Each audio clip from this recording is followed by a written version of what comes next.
Henri Emmanuelli, frondeur avant et l'heure. Une voix rocailleuse, caverneuse, temptueuse. De celle qui elle ouvre pour remettre les pendules et l'heure quand les temps sont graves. Une sorte de mauvaise conscience. Henri Emmanuelli, que l'on savait gravement malade depuis des mois, est éteint 71 ans dans les Landes, son département d'adoption où il était lu sans discontinuer depuis 1978.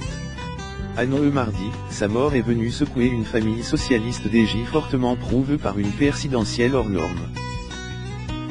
Mitterrandien historique, figure et mentor de la nouvelle aile gauche du Parti socialiste, et l'ancien président de l'Assemblée nationale avait remis les centilitres de son courant de noté Hamon il y a une dizaine d'années.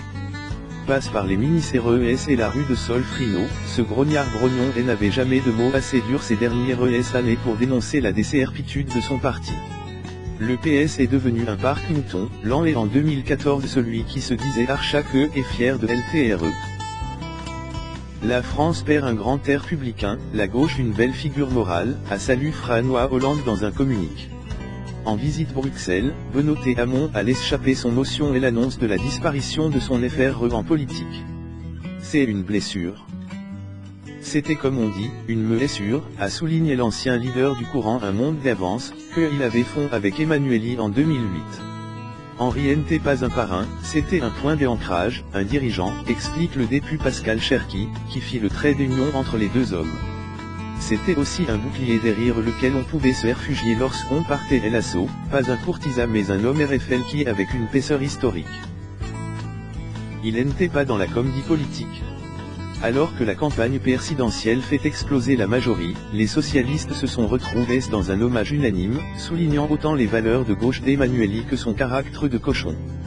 C'était un TRE rare, selon le premier secrétaire du PS, Jean-Christophe Cambadély, il avait tel socialiste chevilleux au corps en temps respectueux des autres. Sur le fond, toujours, sur la forme, il y avait davantage dire qu'en ses emportements, jusqu'un doigt d'honneur destination de François Fillon, alors Premier ministre, en plein hémicycle en 2011. La mère a encore le roc, et c'est attriste son ancien camarade Jean-Luc Mélenchon.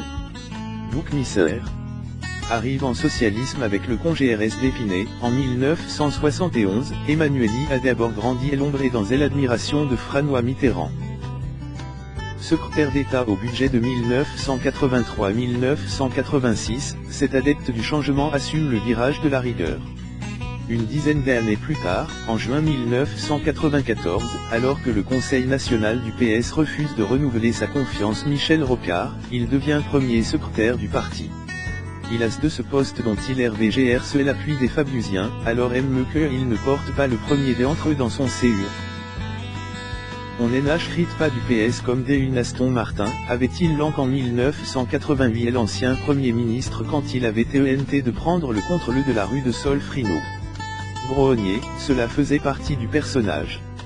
Au milieu des années 90, Emmanuelli prend la défense de Mitterrand quand éclate la polémique sur le passe vichiste du chef de l'État, boxant ceux qui osaient s'attaquer au grand homme. En décembre 1994, quand Delors renonce TRE candidat à l'Élysée, tétanisant les socialistes, Emmanuelli saisit sa chance et se lance, tout comme Lionel Jospin, qui remporte la primaire mais perd la présidentielle. 2 ans plus tard, élu député des Landes alors que Jospin s'installe Matignon la tête de la gauche plurielle, Emmanuelli est condamné 18 mois de prison avec sursis et 2 ans de privation de ses droits civiques en tant que ex-trésorier du PS pour son RLE dans le volet marseillais de l'affaire Urba, du nom d'un bureau d'études qui percevait des commissions des entreprises du bâtiment désireuse de recevoir des marchés publics, avant de les reverser au PS. Tout en condamnant le député, le tribunal estimera qu'il n'y a aucun manquement et l'honneur et la charge politique de M. Emmanuelli. C'est ce qui s'appelle payer pour un sisme, en bouc-missaire.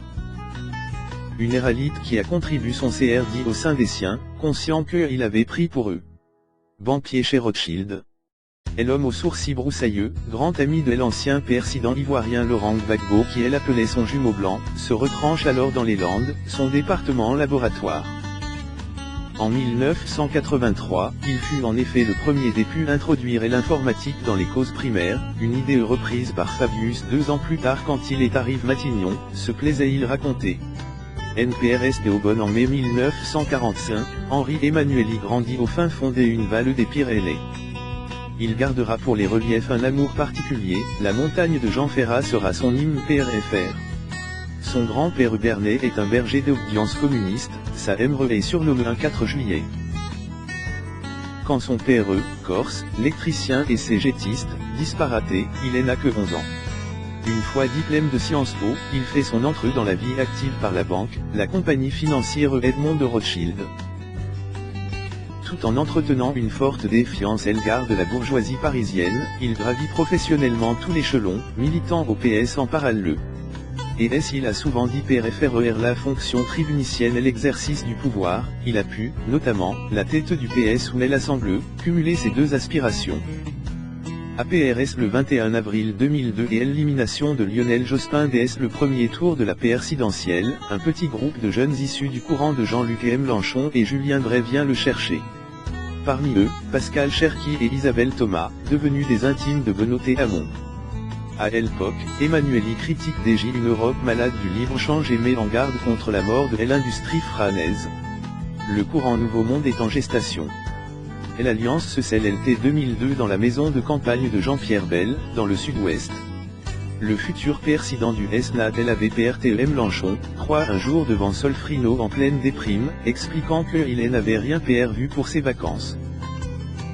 Devenu le chef de file de la gauche du PS APRS, le référendum sur la Constitution européenne de 2005, une souffrance pour l'ancien premier secrétaire de se battre contre la direction du PS favorable au oui. Emmanueli dénonce régulièrement le catchisme des 3% imposés par Bruxelles et raille la serrature préhistorique du solfrinodactyle qui aurait une aile droite plus grosse que son aile gauche, condamnant le PS tourné en rond. Délit de sale gueule. APRS la défaite de Ségolène Royal la présidentielle de 2007, la gauche du PS s'avance unie au congé RS de Reims. Emmanueli refuse de briguer nouveau Solfrino et passe le témoin Benoît Hamon, pourtant issu du rocardisme. La relation quasi-filiale entre les deux hommes débute. Il lui a transmis le sens de l'État. Ce qu'était la République. Mais quand il n'était pas d'accord, il le lui disait, se souvient Cherki. Cette thé, il ne restait d'ailleurs pas GN, traitant son achritier et Montebourg d'irresponsable quand ils se sont l'encaissé l'assaut de François Hollande via la primaire, une procédure qu'il excrée. Pendant la campagne de 2012, tout en se rangeant derrière Hollande vainqueur de la primaire, il avait mis en garde le candidat socialiste contre cette course présidentielle entre l'Austrie de droite et l'Austrie de gauche. Proche du chef de l'État, qu'il voyait régulièrement et l'Élysée, Emmanueli est également d'Emmanuel Macron, lui aussi passe par Rothschild. Je n'aime pas le délit de sale gueule, se justifiait la haine quand les socialistes canardaient le cadet.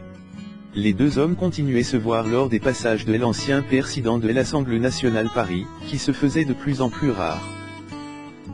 Hollande avait nommé la tête de la commission de surveillance de la caisse des DPTS et des consignations. Ces derniers coups de gueule visaient à reformer l'institution pour la rendre plus autonome, mais surtout à orienter ses bénéfices vers le financement des entreprises et non la réduction des déficits.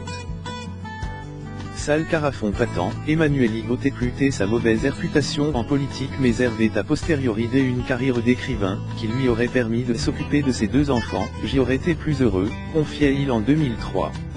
Atteint d'une maladie dégénérative qui le clouait un fauteuil roulant depuis 2 ans, Emmanueli restait recentre sur son fief, assaisonnant ses camarades par Mdia Interpoes.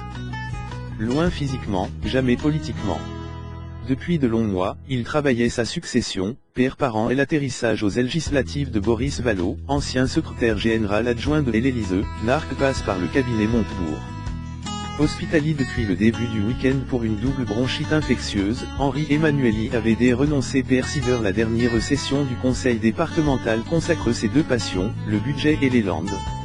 Amateur d'air maniaque, il avait sauvé les vignes appartenant au conseil départemental pour continuer produire une eau de vie. Public.